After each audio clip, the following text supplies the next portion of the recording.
It was a communist nation in Eastern Europe, located in the strategic Balkan Peninsula, and would have given easy access to the Soviet Union to the Mediterranean. Yet, its leader chose to stay independent of Soviet influence. Welcome to the Why in History.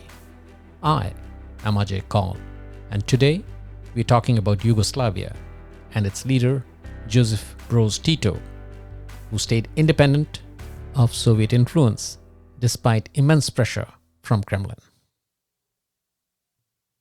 Tito was born in May of 1892 in the Croatian village of Kumrovec.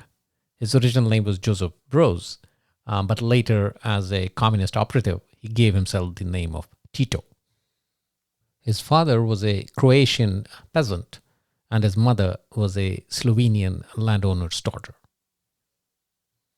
One of his early exploits on the political front was during the July 1917 Russian Revolution, when he hopped on a train to Petrograd, which is now St. Petersburg, and he took part in the 1917 communist demonstrations, during which Lenin's Bolsheviks made their first unsuccessful attempt to overthrow the democratic provisional government in Russia.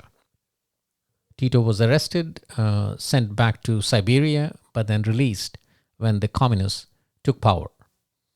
In September of 1920, Tito returned to Zagreb and found work as a machinist and joined the newly formed Communist Party.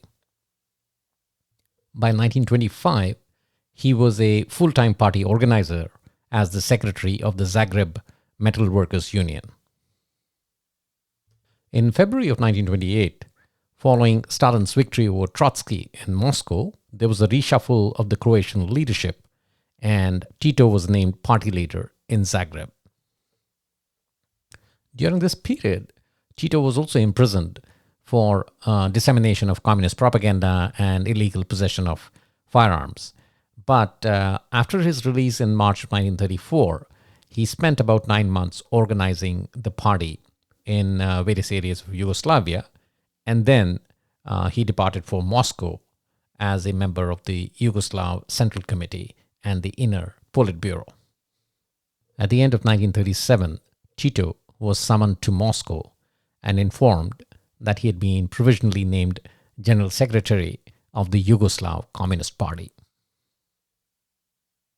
Now, this was an interesting assignment, and the circumstances were very unique in the sense that Tito's predecessor had been purged by Stalin with nearly all other Central Committee members. Yes, as discussed in episode 13, Stalin ended up purging all his opponents wherever he was nervous of them toppling him.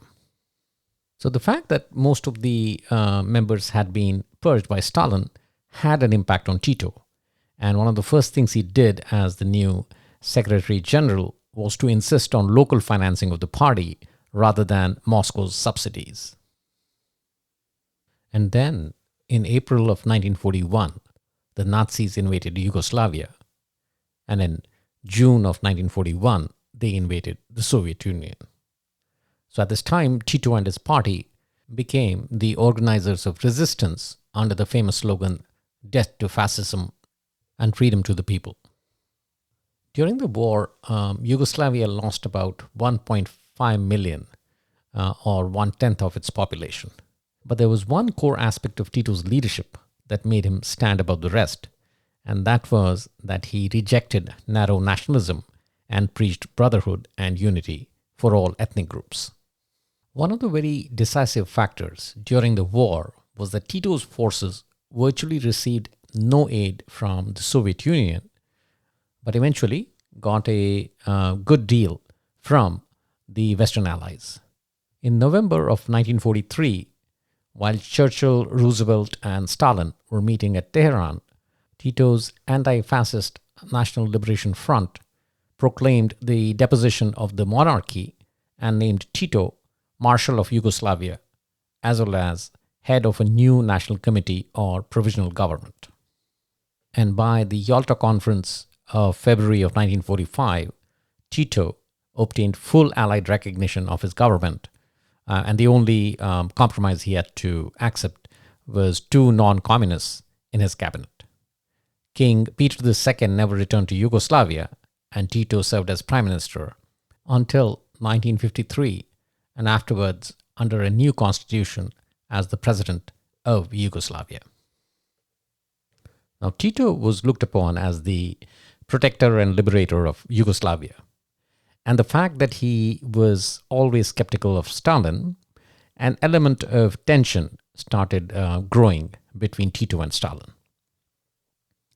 Now, the Soviet Union had spies deep in the Yugoslav territory.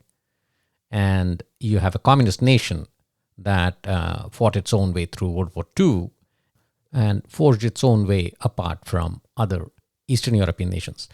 So Stalin and Tito now exchanged heated letters, with Stalin claiming that Yugoslavia would crumble without Soviet support.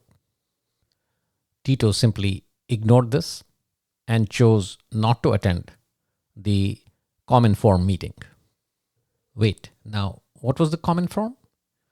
The Cominform was the Communist Information Bureau, which was founded in 1947 with 9 members, essentially the communist parties from 9 countries, which were the Soviet Union, Bulgaria, Czechoslovakia, Hungary, Poland, Romania, Yugoslavia, France, and Italy.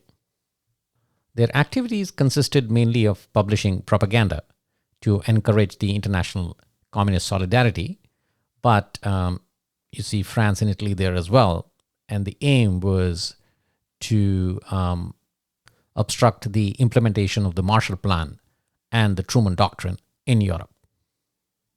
So with Tito skipping Cominform, Yugoslavia was expelled from the Cominform, and a possibility of a war started lurking on the horizon. But Stalin wanted to solve the Yugoslav problem quickly and quietly. So what did he do? So he sent several assassins in Tito's direction. Actually, 22 of them. But Tito was always alert, and all these assassins were caught, and Tito sent an open letter to Stalin saying, "Stop sending people to kill me. We have already captured 5 of them, one of them with a bomb and another one with a rifle. If you don't stop sending killers, I'll send one to Moscow and I won't have to send a second."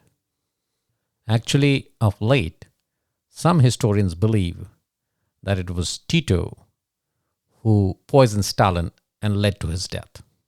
The jury is still out there with respect to that assertion.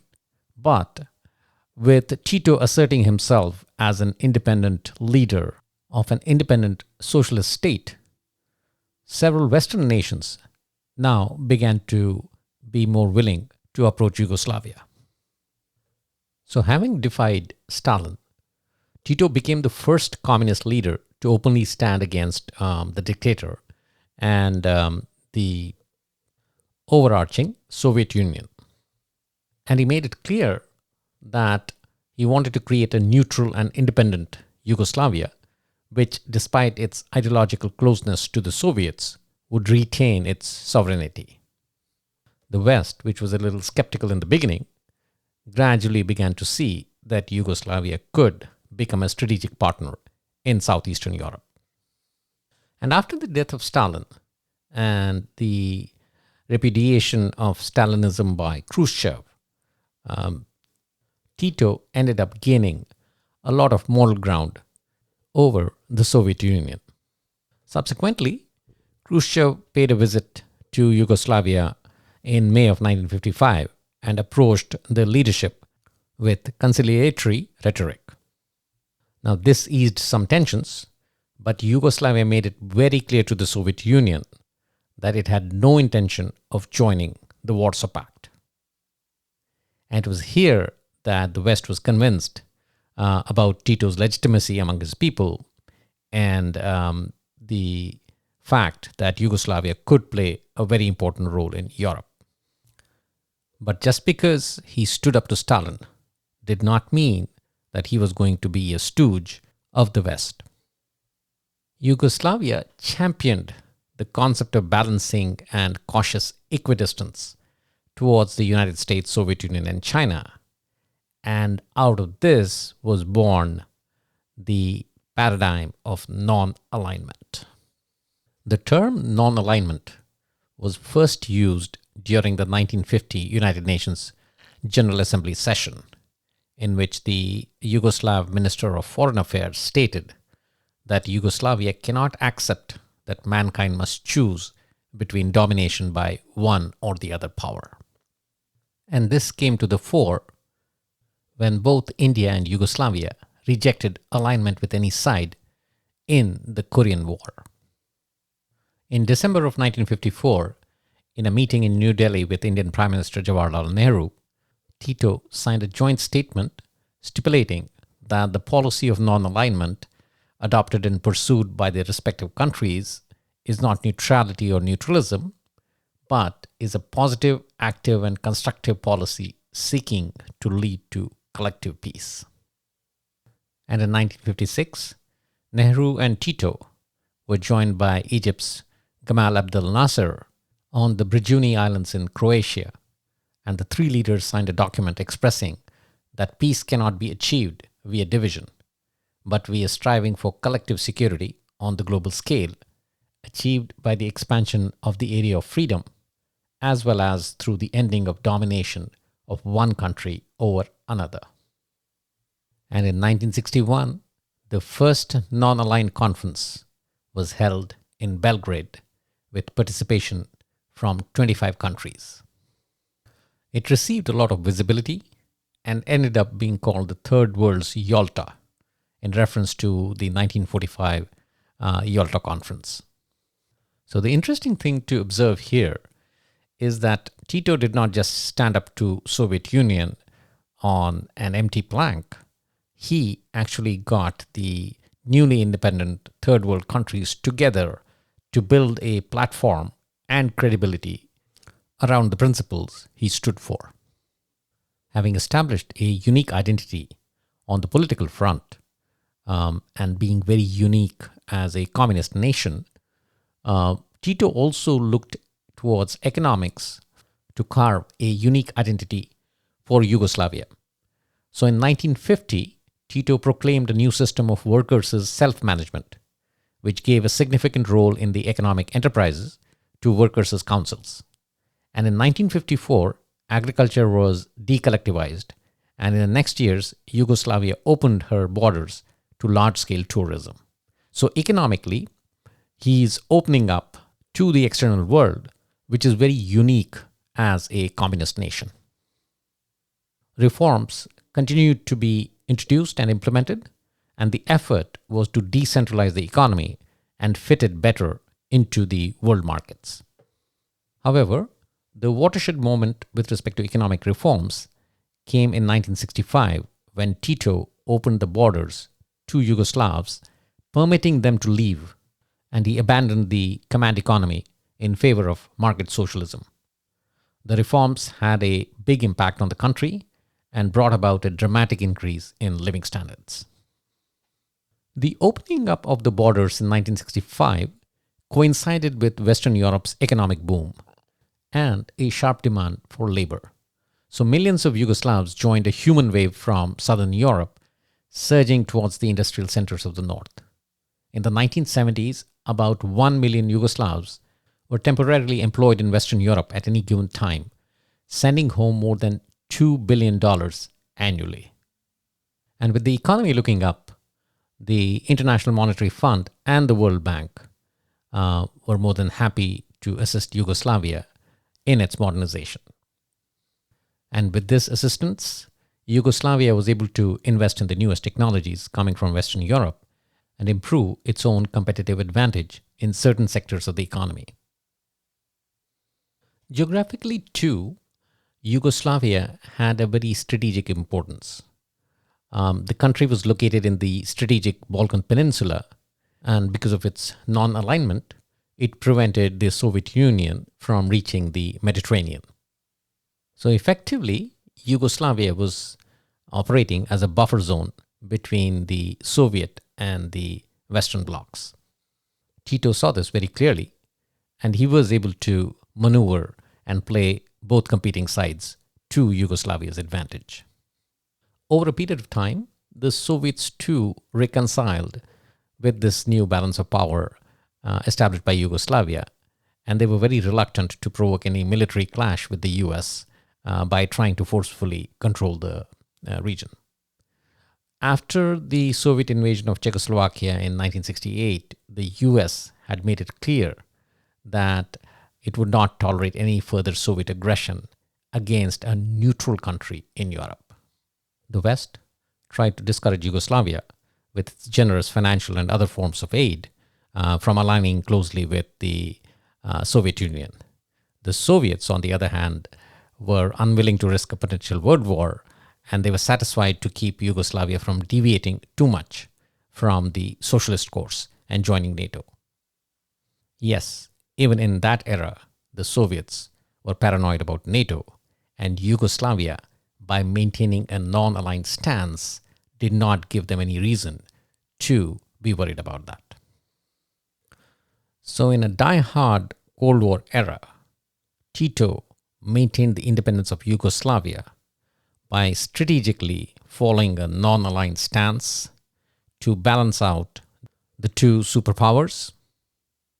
The country was socialist, yet it operated as an open economy in line with the Western standards, which made it build allies with those in the West. The best way to summarize Tito's Yugoslavia would be that Tito conducted a Yugoslav chess tournament between the United States and the Soviet Union and ensured that it always ended in a draw. And on that note, we end this section of the program. On to the quiz section.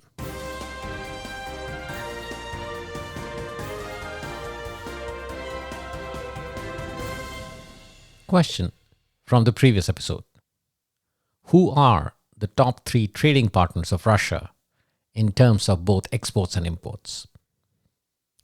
Based on the 2019 figures, China, Netherlands, and Germany contributed approximately 30% of Russia's share of trade. So the answer is C, China, the Netherlands, and Germany. Question for this episode. After 1991 through 2006, Yugoslavia broke up into around 7 nations. Yugoslavia's capital before the breakup was Belgrade. So the question is, after the breakup of Yugoslavia into 7 different countries, what country is Belgrade the capital of? Is it A, Bosnia and Herzegovina, B, Serbia, C, Slovenia, or D, Croatia? Once again, what country is Belgrade the capital of? A, Bosnia and Herzegovina, B, Serbia, C, Slovenia, or D, Croatia? The answer will be provided in the next episode. That's all we have in today's episode. In the next episode, we'll take a look at the history of war crimes, the establishment of the Geneva Protocol, and how often and what countries have breached the protocol through the course of history. Till then, stay safe and keep exploring the why in history.